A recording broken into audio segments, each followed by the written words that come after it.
agaasimaha isbitaalka guud ee magaalada Boorama iyo walibana sidoo kale mas'uuliyiin wasaaradda caafimaadka ee Soomaaliland ayaa maanta si rasmi ah xadhiga uga jaray dhismo cusub oo lagu soo kordhiyay isbitaalka guud ee magaalada Boorama taasoo loogu talagalay caruurta yaryar ee ku dhashay inta ayna sadkoodu gaadhin waxa uu gooreyntii halkaasi ka hadlay agaasimaha guud ee isbitaalka waxaana uu yiri maanta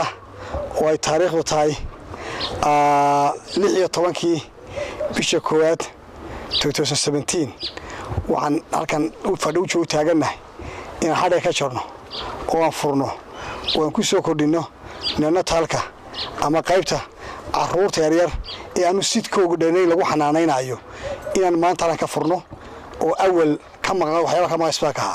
5 unit oo sanadkan loo balangareysay furno ayay number 1 ka tahay tii koowaad insha Allah mid bay daba joogi doontaa sidoo kale waxa halkaas iska daba qaatay mas'uuliyiintii ka soo qayb galay inaan idin kala soo qayb galno xafladan sharafta leh ee aad ku fureysaan qaybta neonatology-ga ama caruurta aanan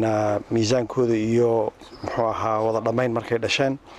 in lagu daryeelo maadaama aanu aragnay Hargeysa groupka aan ku bilownay markii ugu horeysay neonatalka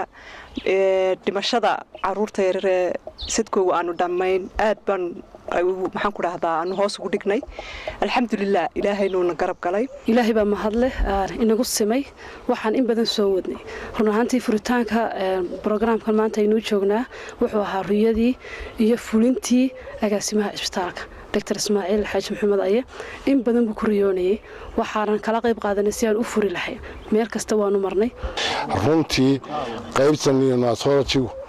waa qayb ka dhannayd isbitaalka Boorama dhammaan bahda inooga timid caafimaadka inooga timid group hospital shaqaalaha soo tababareen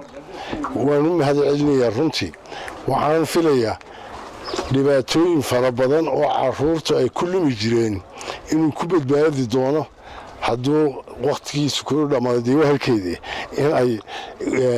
nolol badani halka ay ka soo socon doonto ayaan rajaynayaa qaybtaasi waqti dheer baa runtii la hadlayay maanta si suurta gashay runtii marka intii ka qayb qaadatay iyo wixii qalabeeyay wixii soo diray